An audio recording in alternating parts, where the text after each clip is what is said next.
1 लाख रुपए रोज की भी इनकम की है, पर वो मजा नहीं आया जो ये आज आया है। ईमानदारी, मैं जैसे देवास में रहता हूँ, देवास सब्जी मंडी में हमारा बिजनेस है, जॉइंट फैमिली है। मैं एक्स्ट्रा इनकम के लिए कुछ न कुछ बरसों से करता आ रहा हूँ। 95 से पहले इंश्योरेंस किया, 99 में नेटवर्क मार्केटिंग में आए, एमवे किया। एमवे में एक बहुत बड़ी बुरी तरीके से असफल हो गए। वो स्टोरी पूरी हमारे मंजीत जी को पता है, अक्षत जी को पता है। हमारी जेब का पैसा भी सब उसमें खर्च हो गया। परिवार का बिजनेस संभाला फिर से, फिर और कुछ इच्छाएं थी, सपने थे। इंदौर में प्रॉपर्टी का बिजनेस करना है, सीखा उसको। उस प्रॉपर्टी के कारोबार में बहुत अच्छा मुकाम हासिल किया। जो लोग 1,50,000 रुपए महीने कहीं से एक्स्ट्रा कमा लेते हैं, लेकिन मैंने उसमें 2.5 लाख रुपए महीना तक भी कमाया। कुछ महीने ऐसे आए होंगे जिसमें मुझे 2 लाख से ऊपर की भी इनकम आई। उसमें भी सब कुछ आसान नहीं था, लेकिन मैंने सीखा उस काम को भी।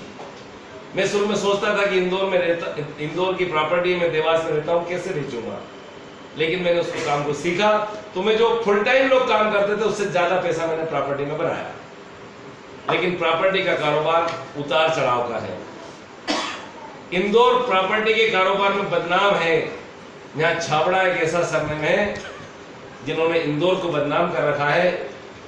और भी बहुत सारे नाम पेपर में आप पढ़ते रहते हैं जिन्होंने रियल एस्टेट को बदनाम कर दिया इंदौर में।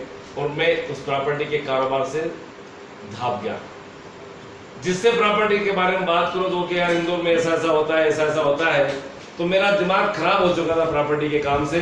और एक दिन मैं अपने प्रॉपर्टी के बिजनेस में ऑफिस में था, तो ऐसे देवदूत का फोन आता है जो आज मेरी ग्रेट अपलाइन है, मिस्टर एस.पी. भारी ने उनके लिए जोरदार। उन्होंने एक ही सवाल पूछा मेरे से कि विक्रम, जो हमने 15-17 साल पहले जो सपने देखे थे उसमें से अधूरे रह गए क्या? उन्होंने यूं नहीं पूछा कि पूरे हो गए क्या। तो वो मेरे बहुत अच्छे दोस्त भी हैं। तो मैंने उनसे बोला तुम रहने दो यार, तुम सपनों की बात करते हो, यहाँ जरूरतें पूरी नहीं हो रही है अभी, भाई सच बोलने में क्या है। तो उन्होंने कहा विक्रम मैं सीरियस बात कर रहा हूँ, आज हमारे पास एक ऐसा प्लेटफॉर्म है जिसको हम 2-3 साल अगर सीरियसली करें तो वो सारे सपने पूरे हो सकते हैं जो हमने 17 साल पहले देखे थे। वो सपने क्या थे?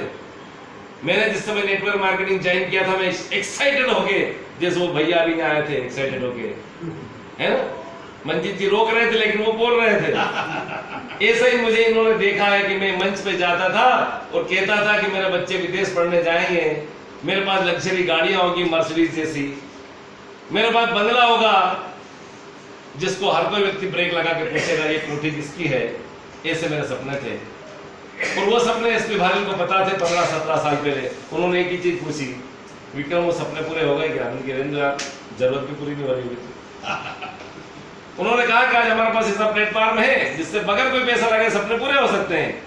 इनकी पास फिर पैसे नहीं लगाना है, सपने पूरे हो जाए, बताओ नहीं फिर क्या करना है। बस उन्होंने मेरे व्हाट्सएप पे डिटेल व्हाट्सएप पे ज्वाइन हो गया। मैं कोई पूछा नहीं कि प्रोडक्ट क्या है, प्लान क्या है। मुझे उस आदमी पर यकीन था कि इसका सानिध्य मिल गया तो मेरे जीवन का उद्धार हो जाएगा। और मैंने बिजनेस शुरू किया। पहले मैंने प्रोडक्ट इस्तेमाल किए। हम फास्टैग 8% गए। फास्टैग 8% को बुलाया था ना, मेरा चेक बना था 365 रुपए का। अगले महीने 6 तारीख को फंक्शन हुआ था जयपुर में, उसमें हम, मैं, मेरा बेटा और 5-6 साथी हम गए थे। और वहां मेरे अपलाइन एस.पी. भारी को 5-6 महीने हुए थे बिजनेस में और उनको मर्सिडीज कार मिली थी कार फंड से। और कार फंड से मर्सिडीज कार 45 लाख रुपए की। तो मेरे दिमाग में ये कैलकुलेशन हुआ कि एस.पी. भारी की मर्सिडीज 5 महीने में आई है, विक्रम मालवीय की मर्सिडीज 5 साल में भी आ जाए तो सौदा बुरा नहीं है। सही।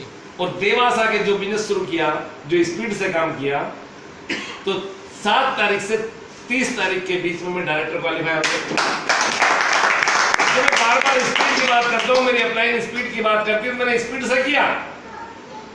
फिर मैं जो अपने ग्रुप को हेल्प करने लगा, तो अगले 4 महीने में कुछ सिल्वर डायरेक्टर आए होंगे यहाँ पर, गोल्ड डायरेक्टर की बात चलती है, स्टार डायरेक्टर की मैं कुछ भी नहीं बना। मैं 4थे महीने में, 5वें महीने में डायमंड बना सीधा, डायमंड डायरेक्टर।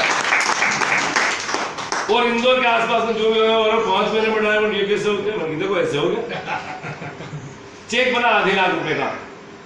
और फिर काम करता गया। सितंबर तक आते आते मेरा चेक 86,000 रुपए आया। और दिसंबर तक आते आते मेरा चेक बना 92,000 रुपए। जनवरी में मेरा चेक बना 1,16,000 रुपए का, और मार्च तक आते आते वो चेक बन गया 1,30,000 रुपए का।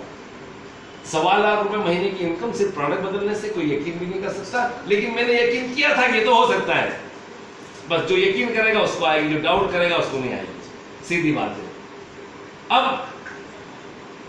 मैं डायमंड बन गया था, 1,16,000 का चेक भी आ गया था, लेकिन कुछ लोग हैं जो क्राउन ऑन बन गए थे इंदौर में, रतलाम में, जावरा में, तो मेरे ग्रुप के लोग भी देख रहे थे ये क्राउन कब बनेंगे। जब तुम बोल दो क्राउन बनने में क्या है। जनवरी में हम क्राउन क्वालिफाई हो गए थे।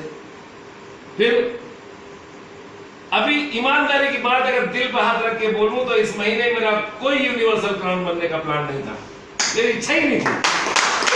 ईमानदारी की बात, हम अग्रवाल साहब से बात करते थे कि पैसा आना चाहिए, इनसे क्या मतलब है, लेकिन जो 2 लेग थी हमारी जो पिछले महीने मेंटेन ही नहीं हुई थी, एक तो वो इस महीने 62,000 बिजनेस वॉल्यूम कर गई, और दूसरी लेग थी जो 40,000 बिजनेस वॉल्यूम कर गई ग्वालियर वाली।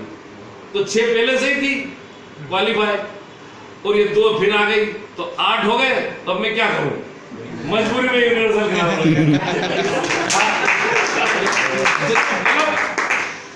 शादी करना नहीं चाहता था, लेकिन